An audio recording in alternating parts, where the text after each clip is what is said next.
자, 16번입니다. 자, 다음 중 옳지 않은 것은 했는데 정답은 4번. 1번입니다. 자, 불안감이라는 개념은 자, 마음이 편치 아니하고 조마조마한 느낌 이렇게 뜻풀이가 되고 있죠. 자, 이는 불명확하다고 볼 수가 없기 때문에 즉 명확하다는 얘기입니다. 그래서 이 불안감이라는 이 규정 자체는 죄형법정주 위반이 아니다는 얘기지요. 맞습니다. 자, 2번. 자, 형벌법규 위임은 자, 이럴 때 한정되어야 하고 그리고 예측할 수 있을 정도로 구체적으로 정할 때 그리고 형벌의 종류나 상한 폭을 명확히 규정하고 있을 때 예외적으로 위임입법이 가능하다. 그런 얘기입니다. 맞고. 자, 근로기준법 법률입니다. 자, 법률에서는 임금퇴직금 청산기일 연장 합의 한도에 대해서 아무런 제한을 두고 있지 않아요. 근데 시행령에서 기일 연장을 3개월 이내로 제한한 것은 모법 위반이죠. 지금 모법에서는 아무런 제한을 두고 있지 아니한데 하위법인 시행령이 그 기간을 3개월로 딱 못 받고 있기 때문에 이것은 위임법을 어긋난 겁니다. 일탈한 부분이기 때문에 죄형법정주 위반이다. 맞습니다. 자, 4번 환전이란 개념은 주고받는 거잖아요. 주고받는 것이기 때문에 자, 게임 결과물을 수령하고 교부하는 것 그리고 교부하고 돈을 수령하는 것 주고받는 것이기 때문에 두 가지 의미를 모두 포함하고 있는 개념입니다. 자, 그래서 이것뿐만 아니라 이것도 포함하는 것은 허용되는 거죠. 위배 아닙니다. 위배된다. 틀렸습니다.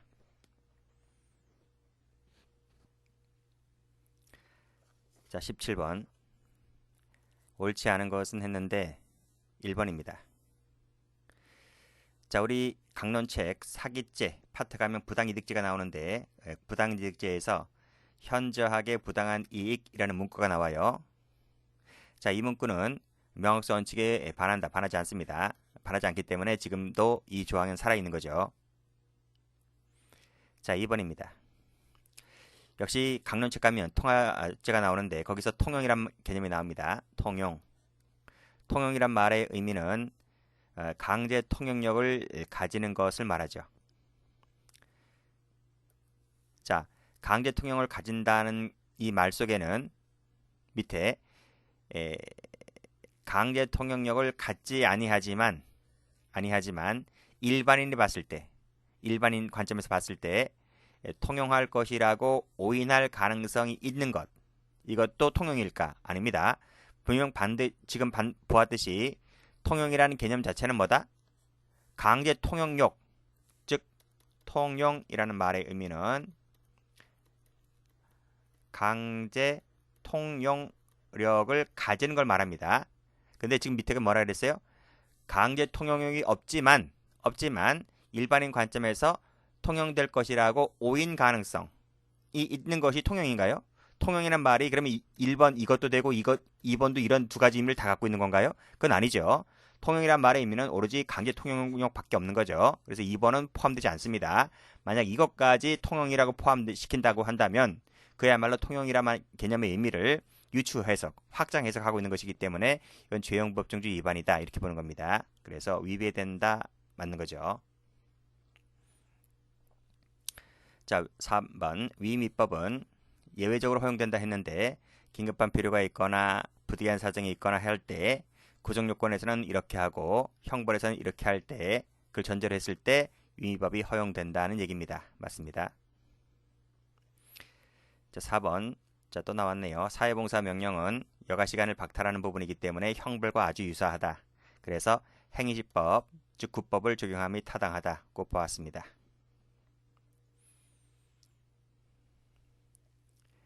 18번입니다. 자, 다음 중 옳지 않은 것은 했는데요. 정답은 1번. 자, 판례 변경은 소급표 금지가 적용되지 않는다 했습니다.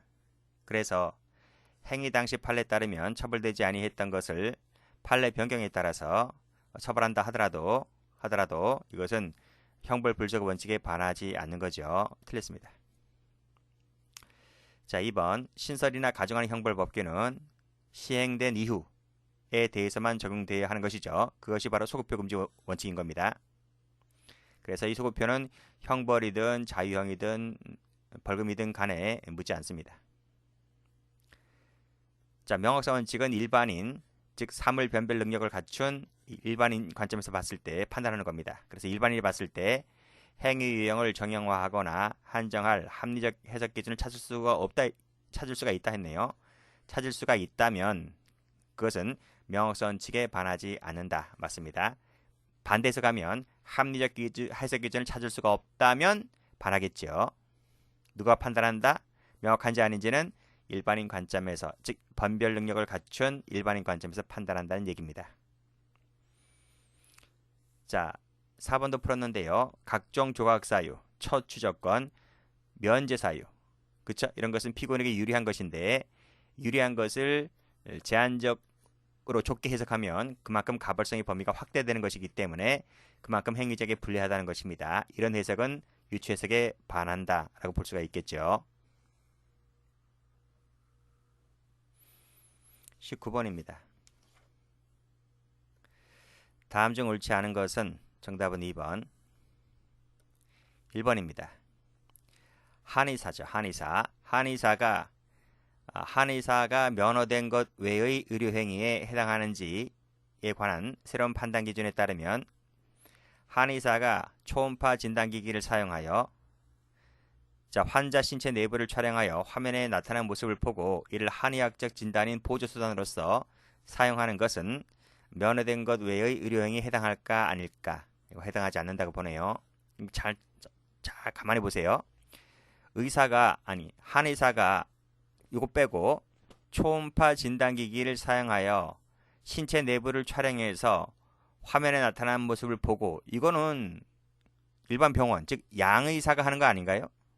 우리가 종합병원이나 이런 대학병원 아니면 가까운 인근에 있는 조그만 동네 병원 가더라도 이거는 보통 양의사가 하는 거잖아요. 일반 의사가. 이거 한의사가 이렇게 하는 거, 한의사는 그냥 침 넣고 부항 뜨고 이런 거 하는 거 아닌가요? 근데 한의사가 이거 하고 있는 거예요. 그러니까 누가 반발하겠어요? 아니, 양의사가 반발하죠. 그쵸? 양의사 반발하니까 이거 한의사는 면허된 것 외의 의료행위를 하면 안 된다고 지금 나와 있단 말입니다. 그래서 요거 잘 됐구나. 요거 위법률 위반죄가 되는 것이구나 라고 해서 소송을 걸었는데 판례가 뭐라 그래요? 아니다. 이거는 면허된 것 외의 행위가 아니다. 라고 해서 한의사의 손을 들어줬던 사건입니다. 저는 이제 아픈 건 별로 없어서 한의사든 양의사든 잘 만나진 않는데 요즘 한의사도 이렇게 많이 하는가 봐요. 자, 2번 갑니다. 환자가 사망한 경우에 사망 진단 전에 이루어지는 사망 징후 관찰. 그렇죠? 사망 징후 관찰은 의료법에서 간호사의 임무로 정한, 즉 상병자 등 요양을 위한 간호, 진료 비호조에 해당한다고 할 수 있다. 즉 사망 징후 관찰은 간호사의 임무에 속한다고 볼 수 있다는 거네요. 자, 이 사망 진단은 의사 등이 환자 사망 당시 사후에라도 현장 입회하여 직접 대면해야 되는 의료행위이지만, 무슨 얘기인가요? 사망 진단 전에 이루어지는 사망 징후 관찰은 간호사의 임무의 하나라는 거예요. 그런데 진단은 누가 내린다? 진단은 의사가 내리는 의료행위라는 겁니다. 근데 이 진단을 간호사가 할 수 있을까? 간호사가 할 수 있을까? 분명 간호사는 여기 나와 있듯이 간호사는 사망 징후 관찰, 즈음하여 나타나는 그 현상들이 있잖아요. 갑자기 환자가 부르르 떤다든지 몸에 이상 발작을 한다든지 그런 것은 간호사가 임무에 속한다는 거예요. 그렇죠? 간호사는 환자를 돌봐야 되니까요. 그렇지만 사망의 진단은 누가 내린다? 사망의 진단은 의사가 내리는 의료행위라고 하고 있는 겁니다. 근데 이 진단을 간호사가 할 수 있을까? 간호사가 좀 더 쉽게 얘기하면 의사 등의 개별적 진료 지도 감독이 있다면 예외적이라도 간호사가 이 진단을 내릴 수가 있을까? 이런 말입니다. 내릴 수 있어 없어요? 이거는 의사만이 내리는 거예요. 의사만이 하는 거지 간호사가 이걸 못 내린다 이 말입니다. 설령 의사 등 개별적 지도 감독이 있다 손치더라도 간호사는 못 내려요. 그걸 얘기하고 있는 겁니다. 해설도 가보면 여기 나오죠. 진단은 간호사는 진단을 못 내린다 이거죠. 이런 의사 등 개별적 구체적 지도 감독이 있더라도 못 내린다 이런 말입니다. 그 이유는 여기 나와 있듯이 진단서 작성 주체를 의사로 한정하고 있고 진단은 생명과 연결된 중요한 의학적 행위이기 때문에 또 그 수행에 의학적 전문 지식이 필요하기 때문에 주체를 누구로 한정하고 있다? 의사 등으로 한정하고 있다는 것입니다. 간호사는 일로 못 들어온다는 거예요. 자, 이런 판례도 있구나 라고 생각하시고 자, 3번입니다. 자, 체계적 논리적 해석 방법 가능하다 했죠. 그리고 그래서 문헌 등 자체가 비교적 명확한 개념으로 구성되어 있다면 굳이 이런 해석 방법은 필요 없다라고 제가 앞에서 설명드린 바 있습니다. 4번입니다. 군 형법에 가면 학문 성교 그 밖에 추행을 한 사람은 2년 이하의 징역에 처한다라고 규정하고 있다는 거예요. 군 형법에 나와 있어요. 저야 뭐 강의를 하니까 이런 조문도 있다는 걸 알지만 군대 다닐 때는 저도 군대 나왔는데 야 학문 성교래 학문 성교 이거 이해되시나? 학문에다 성교를 한대 이해되시죠? 그걸 개간죄라 그래 개간죄. 그 개가 닭개자입니다. 그러니까 그 요즘은 남성들끼리 연애질을 하고 여자들끼리 연애질을 하는 경우가 좀 있잖아요. 그러니까 군대에서도 남자들끼리 그 짓거리 하는 애들이 있는가 봐요. 그러니까 이 군형법에도 이런 처벌 조항이 있겠죠. 근데 여기서 군형법에 학문 성교나 그 밖에 추행을 한 사람을 처벌하는 규정이 있는데 요건 뭐야? 요거는 일방적으로 당하는 거잖아요. 그렇죠? 성교를 당하는 것이고 추행을 당하는 경우를 얘기하고 있는 거잖아요. 근데 밑에 보면 동성인 군인 사이에 사적 공간에서 자발적 의사 합치에 따라서 행해지는 거라는 거야. 이 성문 한교가 그러니까 자기네들끼리 좋아서 지들끼리 좋아서 이 짓거리 하는 것은 밑에 건전한 생활과 군기를 직접적으로 침해한 것이 아니다는 거야. 침해가 아니라는 거예요. 침해가 아니기 때문에 이때는 이 군형법이 적용되지 않는다는 것입니다. 즉 지들끼리 좋아서 하는 것은 자기네들끼리 좋아서 하는 것은 처벌되지 않는다. 그러니까 그거랑 비슷하네요. 그 우리가 피해자의 승낙 가면 그 강간추행이 나오잖아요. 그렇죠? 거기서 보면 피해자의 동의가 있다면 양해가 되기 때문에 애당초 구성요건 해당성이 조각된다. 그겁니다. 그거랑 비슷한 겁니다. 자, 어쨌든 군형법상 여기는 적용되지 않는다. 이런 경우에는 그렇게 이해하시면 되겠고 20번입니다. 옳은 것은 했는데 정답은 4번 1번입니다. 자, 이 국가직 9급이니까 이런 판례도 나오네요. 이런 것은 경찰 직책은 잘 안 나오는데 국가직 9급이다 보니 이런 지문이 나와요. 자, 조례의 재정권자인 지방의회. 조례 누가 만들어요? 조례는 지방의회가 만들어요. 근데 이 지방의회가 조례를 만들어서 주민의 권리나 의무에 관한 사항이나 벌칙을 정할 때에는 법률의 위임을 받지 않아도 돼요? 이건 위임받지 않고 자기네들끼리 의해서 만들어서 자기네 주민들을 처벌할 수 있어요? 그런 게 어디 있어요? 그렇죠? 그러니까 주민의 권리나 의무 사항을 정할 때, 벌칙을 정할 때 특히 뭐가 필요하다? 그때야말로 진짜 위임이 필요한 거죠. 그렇지? 위임을 받아서 하는 거지. 위임 받지 않고서 의회가 멋대로 이런 거 만들어서 자기네 지역 주민들 권리 의무 제한에 관한 사항들을 정하면 큰일 납니다. 자, 2번입니다. 지방자치단체는 조례를 만들어서 그 조례를 위반한 행위에 대하여 벌금을 정할 수 있을까? 벌금은 뭐예요? 벌금은 형벌이에요. 벌금은 형벌이라고요. 형벌인데 위에서 뭐라고 했습니까? 이 벌칙을 정할 때에는 법의 위임을 받아라 했잖아요. 이것도 마찬가지로 이건 형벌이기 때문에 지자체가 조례를 만들어서 벌금 부과할 수 있다 없다? 못 때려요. 이것은 조례로 형벌을 부과는 안 된다. 는 것입니다. 경찰직에서는 이러는 거 안 나와요. 근데 국가직 9급이라서 한번 넣어놨습니다. 3번 갑니다. 3번이 이제 중요하죠. 자, 결혼 중개업 관리에 관한 법률이 있는데 여기에 요 신상정보 제공 의무가 있단 말입니다.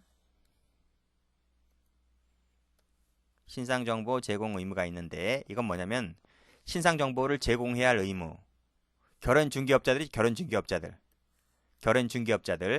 결혼중개업자들이 이제 마담이잖아. 마담뚜라 하나? 그 중매쟁이 남자 여자를 사이에 남자와 여자를 자기가 가운데에 서서 양쪽을 중개를 해주잖아요. 중개를 할 때 그 신상 정보 남자 프로필, 여자 프로필을 제공해야 되잖아요. 그것도 안 받아보고 만납니까?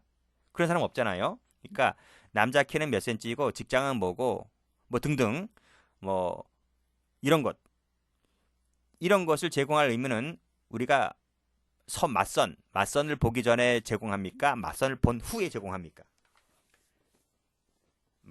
상식적으로 생각을 해보세요. 맞선 전에 제공하는 거잖아요. 전에. 그래서 요 신상정보 제공 시기의 절차는 자세한 것은 대통령령으로 정한다라고 법률이 해놨습니다. 왜냐하면 아무리 봐도 국회의원들보다는 밑에 하위법인 대통령령이 좀 더 자세하게 명시할 수 있기 때문에 하위법이 임을 준 거예요.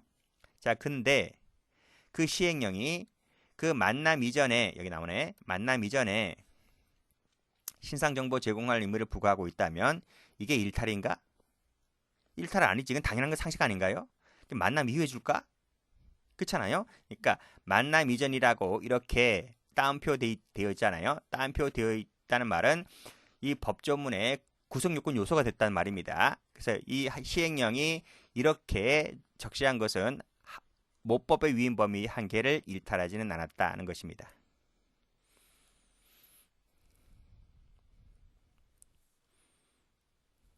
즉 제공 시기와 요 시기 나오네. 시기를 법이 정하지 않고 하위법이 정했다 하더라도 당연히 그 시기라고 하는 것은 당연히 만남 이전에 주는 것이기 때문에 그래서 그 시기를 만남 이전이라고 적시했다 할지라도 한계를 일탈하지 않았다. 당연한 것이기 때문에. 자, 4번입니다. 공공의 안녕 질서, 미풍양속을 해친다는 말의 의미를 명확하다고 보나요? 이건 명확하지 않다고 봐요. 불명확하다.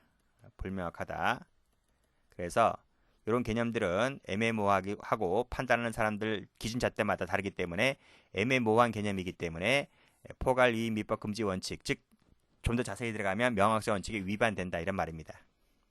위임이라고 나와있지. 위임이라고 하는 말의 의미는 거의 대부분의 명확성 원칙을 수반합니다. 그래서 개념 자체가 불명확한 개념이면 명확성 원칙도 위반일 뿐더러 위임 미법 금지 원칙에도 위반되는 거예요. 이 둘은 거의 같이 따라다닙니다.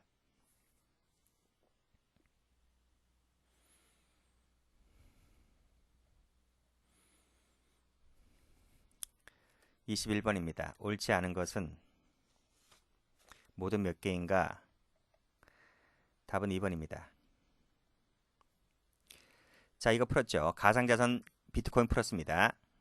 그래서 이거는 이걸 처분했다 할 때 횡령죄를 끌고 와서 이걸 배임죄로 처벌하면 된다 안 된다?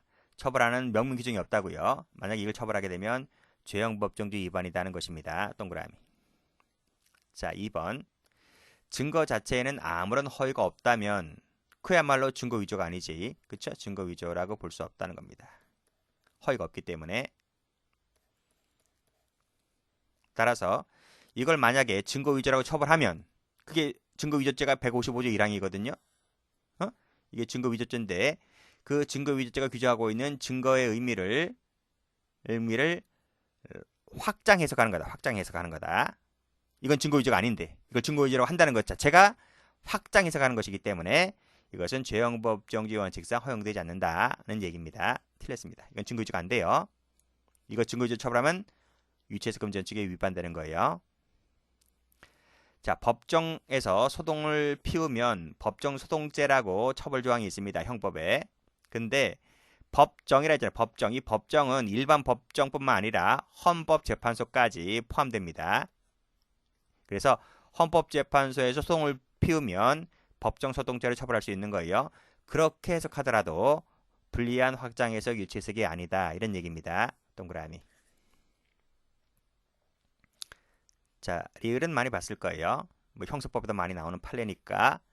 반의자 불벌죄에서 피해자의 의사 능력이 있대요. 있다는 말은 초등학교, 중학교, 초등학생, 중학생이면 다 의사 능력이 있잖아요. 자, 의사 능력이 있음에도 불구하고 그 의사 표시나 철회에 법정 대리인 동의가 있어야 한다라고 말하는 것은 죄형 법정주의의 원칙에 반하는 거죠. 그렇죠? 그러니까 의사 능력이 있다면 이 아이가 단독으로 의사 표시를 하거나 철회를 하거나 하는 거지. 엄마 아빠가 뒤에서 애는 싫다는데 엄마가 뒤에서 몰래 가해자와 돈 받고 합의를 해줘가지고 처벌 의사 표시를 철회합니다. 그치? 그러니까 이 아이가 막 울고불고 난리예요. 그거 왜 엄마가 나섰냐는 거지. 내가 강간당하거나 추행당하거나 폭행당한 건 난데 왜 엄마 아빠가 나서가지고 뒷거래 하냐는 거지. 그러니까 아니 우리가 보통 좋은 엄마 좋은 아빠도 많지만 나쁜 엄마 나쁜 아빠도 많단 말입니다. 그쵸? 그러니까 그 애들을 뭐 옛날에 뭐 TV를 보면 엄마가 딸 애를 다방 커피 배달 시켜 커피 배달 티켓 다방 제가 2, 30년 전에 한번 본 적이 있어요. 근데 그게 워낙 이제 그 동네에서 소문이 나니까 기자가 달려 들어와 가지고 막 카메라로 찍더라고. 근데 그 엄마가 오히려 더 당당해. 아, 깜짝 놀라. 그걸 본 사람들이 더 깜짝 놀라는 거야. 뭔지 아세요? 아니, 내 딸을 갖고 내가 내 딸을 갖고 일 시키는 게 뭐가 잘못된 거냐라고 오히려 삿대질을 하더라고. 그걸 본 그걸 본 시청자들이 와, 그니까요. 그 커피 배달이라는 게 뭐예요? 커피 배달이라는 것이 여간방에서 남자 아저씨가 커피 배달을 시키면 티켓 끊어가지고 커피 배달 시키면 커피 따라주면서 거기서 또 커피 따르는 척 하면서 거기서 또 이제 그걸 하는 거잖아요.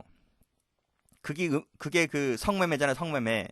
그러니까 그 초등학생, 중학생 되는 그 꼬맹이 미성년자를 티켓 다방을 끊게 하는 그 부모님도 있더라니까. 근데 요즘은 없지만 옛날에는 그런 일이 있었다니까요. 그러니까 봐봐요. 애가 초등학생, 중학생인데 엄마 아빠가 뒷거래하고 동의해가지고 하는 것 자체에 이렇게 해석하는 것은 안 되는 거죠. 그래서 철회에 동의가 있어야 한다고 해석하는 것은 안 되는 것이기 때문에 이걸 만약에 된다라고 하게 되면 위치 해석에 반한다 이런 얘기입니다. 동그라미. 자, 미음번. 자, 이것이 이제 좀 길죠. 특정 범죄자에 대한 위치 추적 및 전자장치 부착 등에 관한 법률 참 긴데 이거 옛날 법이고 지금은 앞글자를 싹 지워버리고 전자장치 부착 등에 관한 법률 이렇게 이제 법이 명칭이 바뀌었습니다. 그러니까 요즘 최신 법은 전부 다 전자장치 부착 등에 관한 법률이고요. 앞에 특정 범죄자에 대한 위치 추적은 이제 옛날 국법을 말합니다. 어쨌든 요 중요한 법률이죠. 요 공부하는 수험생들도 많을 거예요. 요 법률 여기를 보면 이런 얘기가 나옵니다. 성폭력 범죄를 2번 이상 범했잖아요. 그러면 발찌를 차요. 발찌. 전자장치를 부착합니다. 그러니까 요거는 뭐냐면 좀 깊이가 있는 말인데 그 성인 여성 있잖아요. 성인 여성을 강간하면 그건 전과가 한 번 있는 거잖아요. 그러면 그 사람이 출소를 하면 교도소에서 복역을 하고 출소하면 전자발찌를 안 차요. 근데 2번 이상 한 번 교도소 갔다 온 놈이 똑같은 전과로 다시 한번 강간을 해버리잖아요. 그러면 이제 전과가 하나 더 늘죠. 전과가 2개가 되잖아요. 그 2개가 될 때부터 이제 발찌를 찬단 말입니다. 그건 성년자를 건드렸을 때 그래요. 근데 예외가 있는데 미성년자를 한 번 건드리면 그건 한 번 건드리는 순간 그냥 발찌 차는 거예요. 그래서 성인 여성을 건드리는 것과 미성년자를 건드리는 것은 약간 차이가 있어요. 어쨌든 간에 성폭력 범죄를 2번 이상 범했을 때에는 발찌를 찬단 말입니다. 여기서 밑에 소년 보호 처분을 받은 전력이 과연 요 2번 이상에 포함될까? 2번 이상에 요 2번 이상의 소년 보호 처분을 받은 전력도 횟수 한 번으로 쳐줄까? 이런 말입니다. 찬쳐. 이거 안 된대요. 만약 이것을 포함시키면 그야말로 확장해석 유치해석이 된다는 거예요. 아니한다. 틀렸습니다. 그러니까 이 2번 이상 받은 횟수에는 과거 소년 보호 처분은 14세 미만자. 14세 미만자 있죠? 그러면 10살 이상부터 14세 미만자면 초등학생입니다. 초등학생. 초등학교 고학년. 중학교 들어가기 전까지. 그때 나이에 이제 불량소년 된 애들 있지? 그런 애들이 이제 보호처분 받는 애들이 있거든요. 그런 애들은 교도소 가는 것이 아니고 소년원에 가는 애들이에요. 이 소년원에 갔다 온 기록 있는 애들은 기록은 2번 이상 횟수에 포함시킨다 안 시킨다? 포함시키지 않는다는 겁니다. 이걸 포함시키게 되면 그야말로 확장이고 유추다 이런 말이죠.